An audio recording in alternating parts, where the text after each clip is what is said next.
Yesterday, we had fun with Judah Farai and Sandy Glasgow, two finalists from the I Rep My Community in Your Kitchen competition. Judah will be representing Lagreet Bastier and Sandy Cunningham Heights Keon. Before that, we spoke with Jeanette Warner of Hamilton Nevis. And believe me when I tell you, they are all strong competitors with their communities fully behind them. Today, it is our pleasure to speak with our fourth finalist, LesRonya Thompson, who is representing the community of Cleverly Hill Sandy Point. So all four of these finalists will be taking part in the competition scheduled for Sunday, August 21st, at the Marriott Fire Restaurant.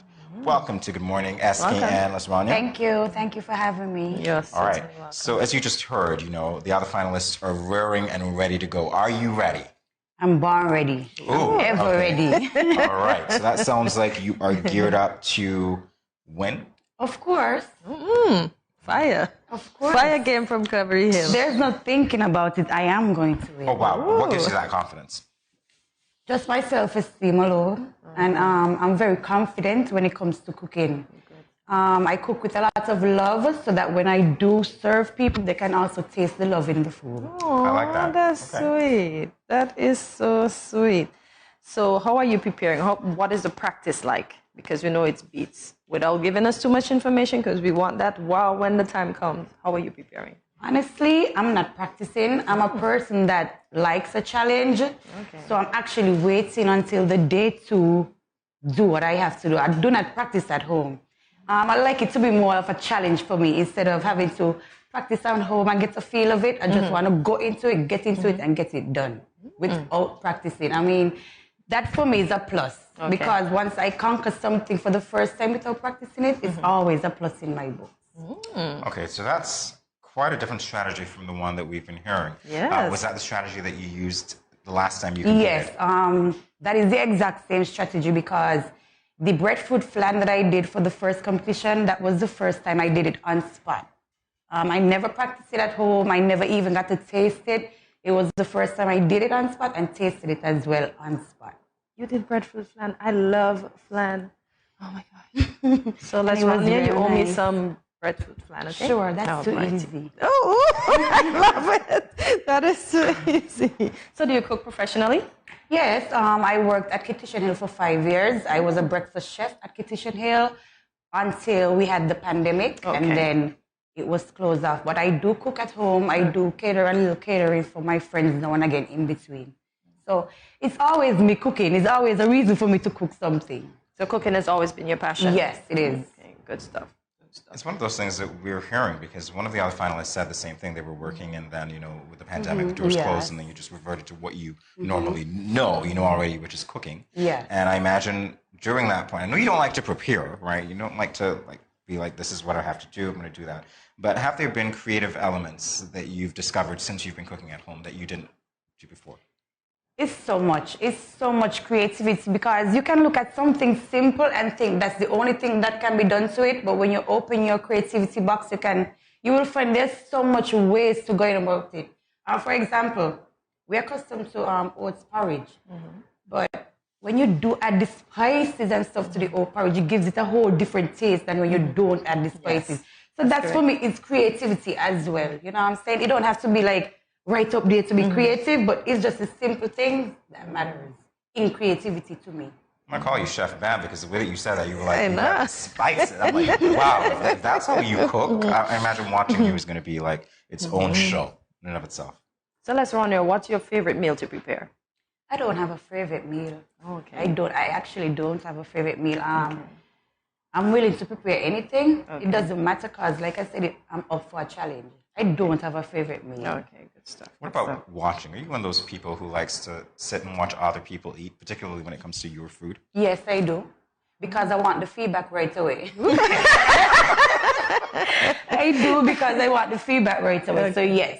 So you're one of those persons that cook, you don't eat, everybody else eats, and then you eat thereafter. And then I eat after. Because, sometimes when you do cook, it's like the food fills you up before you finish cooking. Yeah. So I rather share and watch people eat and they compliment me and then I eat afterwards. Good stuff. And then compliment myself, Because probably it might taste good to them, but after me. So you're hard on yourself? Yes, I am. Oh, okay. Yes, I am. Okay. But still confident. We get that energy.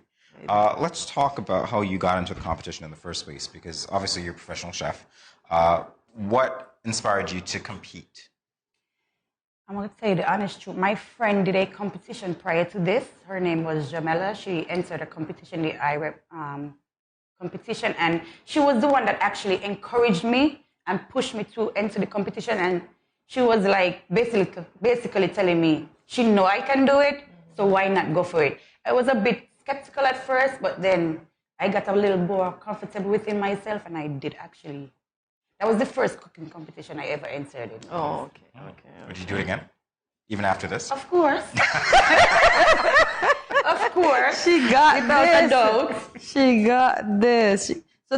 So would you recommend to, should I say that wing of government in sync is that we do more cooking competitions to engage yourself and other chefs? Of course, I would recommend that because I believe in Sakis we have a lot of talented cooks. Okay. So why not showcase our talent? You know, why not give us something that we can showcase our talent, our cooking talent? You know, try different cuisines, get to taste different dishes from other people. So I think that's a good thing to do. I gotta ask you, in terms of an ingredient that perhaps you've never worked with, but you'd like to work with, perhaps you'd fantasized about it. Is there such an ingredient for you? What would you do with it? Oh, that's a hard one. I never really thought about that, honestly.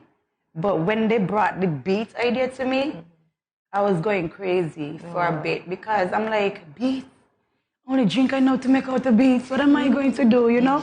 But then I really got into it and I really put on my thinking cap and I just exercised my brains a little bit more. And I think it's going to be hard to say because it's beets. I mean, everybody in a love of beets, but I think I have a good stat, so I think I will be good for the beets. Okay. But that was the most difficult So far? So far, yes.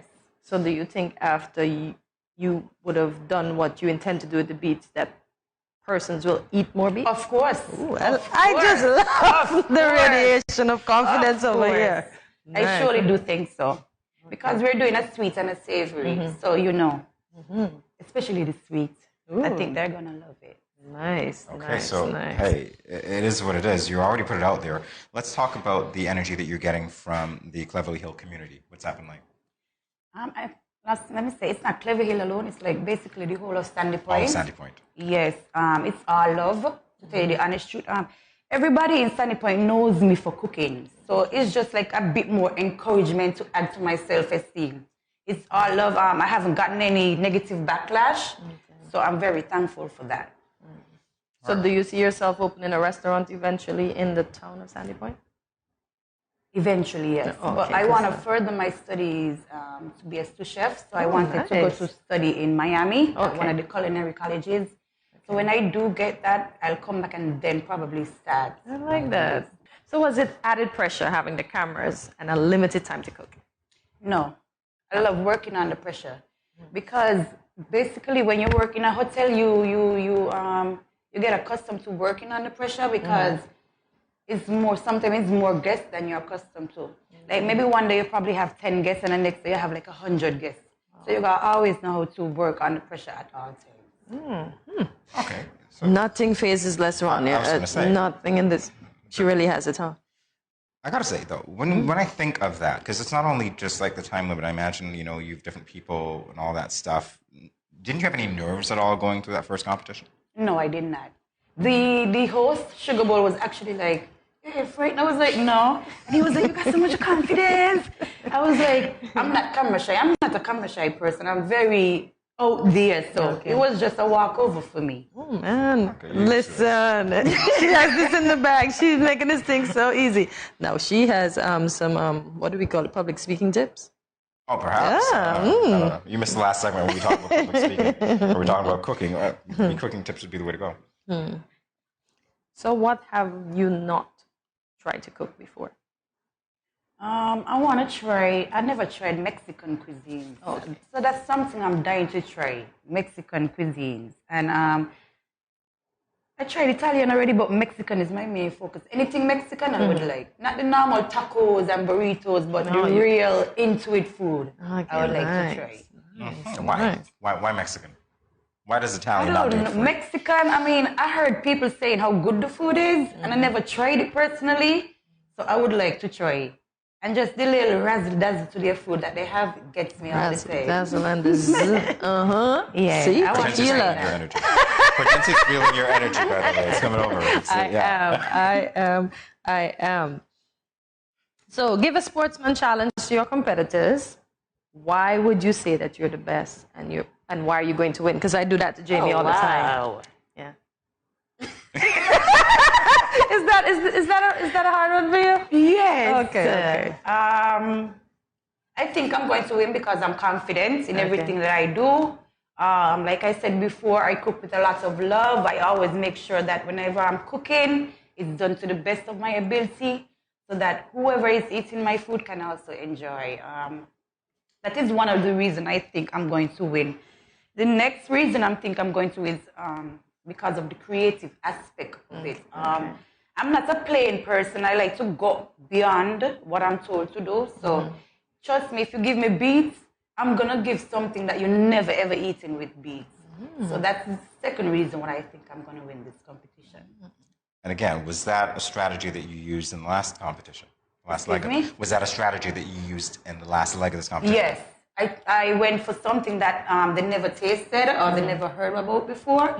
And I think that is the actual reason why I won that challenge, because it was way out of the box compared to the other competitors that did the breadfruit. So I think that's one of the main reasons why. Well, now you've got me curious. So what was it that you did that was extra? The breadfruit flan. The flan. Flan. Yes. I don't cook, Cortez. I'm like, flan, okay. Yeah, flan. So what is a flan? It's a creamy baked custard pie, but you just include the breadfruit in it with the spices and stuff like that. It shakes like Jello. Yeah. But it's Thank you sweet. to all of those. To those of you who don't cook, I'm representing you. You can tell the foodie, right? I love a bad flan. That was what it was. Okay, Yes. I got you. Was there a pumpkin ingredient? No, we did not do pumpkin. Oh, you My didn't do ingredient pumpkin? was breadfruit. Also, everybody got a different ingredient. Every community got a different ingredient. Oh, okay. So how many different ingredients did you have to cook with up to the breadfruit? Just one, just the breadfruit. Oh, just the breadfruit. The breadfruit Okay. was the main ingredient, and you could add whatever little spice or whatever it is that you want to spice up the breadfruit with. But they had to taste the breadfruit in whatever it is they was doing. Oh, okay. And now they're going to have to taste the beet and whatever it is they're doing, which is going to be a challenge because we know that beet on its own is just like... The best thing ever.